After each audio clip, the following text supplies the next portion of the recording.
Hello, 8th grade, this is Miss Hodel. Today in Earth Science, we're going to be taking notes, and while you watch this video, in Earth Science, it is section 2.1, which is titled Foundations of Geology.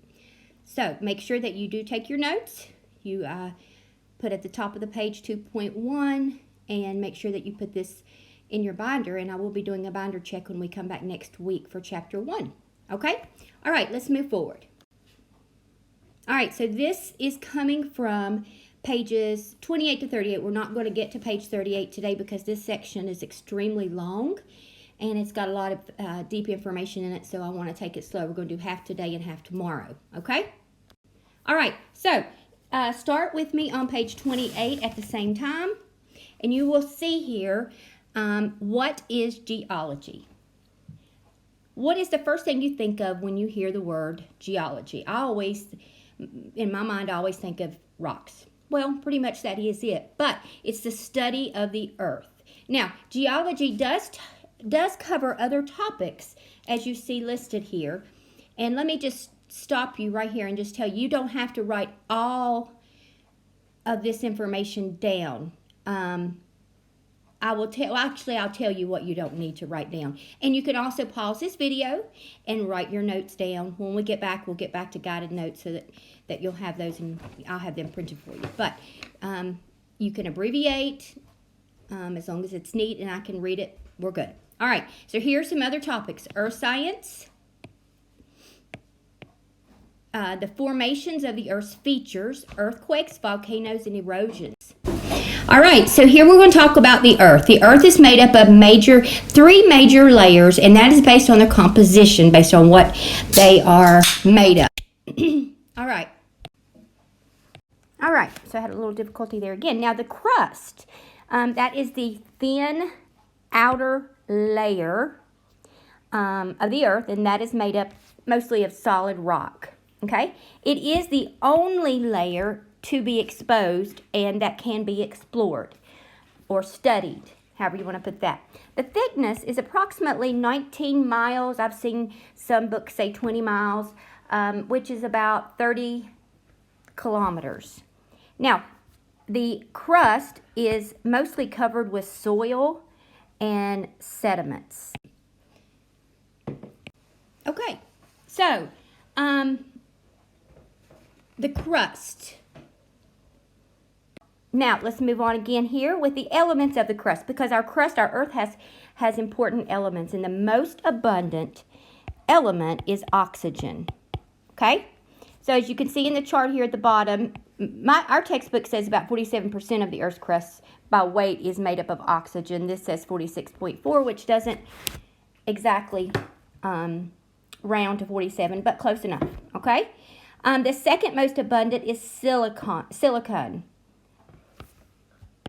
All right, so yes, that is silicon, which is the second most abundant. It's about 28%. And then you have various other elements. The third listed is aluminum, and iron makes up about 13%. And then you can see the others here.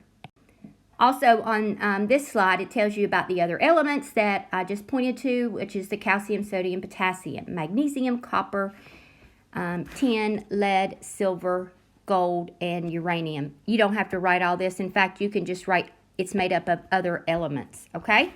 Now, the crust composition, this is important, varies. That's what it's made of. It varies based on whether the crust of the Earth underlies the continents or the ocean. Now we're moving to the middle layer, which is the mantle. The middle layer cannot be explored, of course, because it's underneath the crust. It can only be studied through seismic waves. In fact, the scientist Andrea Mohavovich, and I hope I got that right, Mohavovich, anyway, he is the scientist that discovered, he was the one that discovered the use of seismic waves in order to study this layer. All right, so Anyway, he was a scientist that was the first to use seismic waves, and we'll talk about that a little more here in a minute, to map the Earth's interior. Okay, so this one is approximately 2,900 kilometers, 1,800 miles thick. Now imagine and think about that. Miles, I think, is easy for us to compare that to, because from 1 mile has 5,280 feet.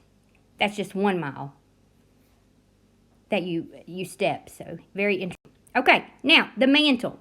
So the middle layer is divided into 2 major layers. All right, so you have your lower mantle and your upper mantle. Okay, there is a transitional zone. You will see that it's in the gray area. Okay, that's the area where the upper mantle merges into the lower mantle. It's where they meet, but there's a little zone there that they call the transition zone, because they transition together. Now, let me go back to that. Okay, so the Earth's core, which is the inner part of the Earth, and you can see a visual here as well. It's referred to as the central region of the Earth. It's divided into an outer core, which is liquid. This is your outer core. And then your inner core is solid, like probably solid nickel or iron, they believe. There is a core mantle boundary. This is also called the Gutenberg discontinuity. And this marks the bottom of the mantle where it actually ends. And we'll come.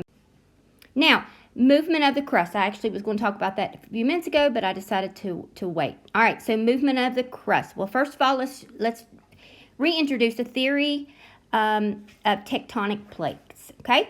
We talked about this in science year before last. But anyway, so theory that tectonic plates and their movement affect many geographical structures and processes.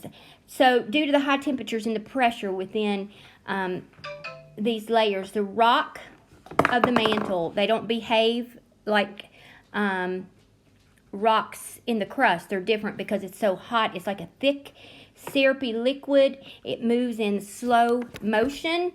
And they float like rafts, if you can imagine, on what they call the plastic rock of the upper mantle. Okay? Now, the lithosphere, that consists of the Earth's crust and upper mantle, and that's formed by plate tectonics. Okay? So remember that the lithosphere consists of the Earth's crust and the upper mantle.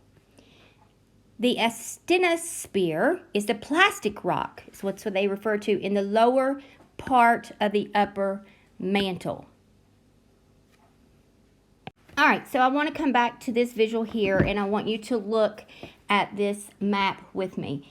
And this shows 8 of the major plates and several of the smaller plates. Not all of the known smaller plates are shown here, of course, but these are also there's some disagreement between scientists about the number and the location of the smaller plates, and that's just really disputed, and they're not shown on the map, okay?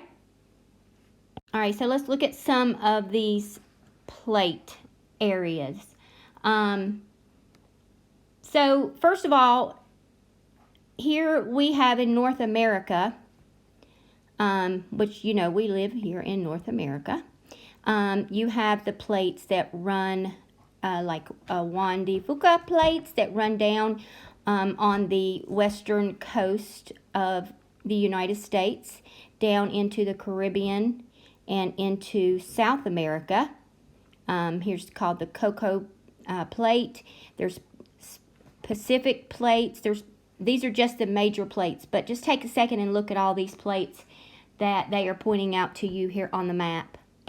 All right, so, you know, based on where these plates are, and you think about earthquakes and things that take place, most of the time we hear that they take place in these areas. All right?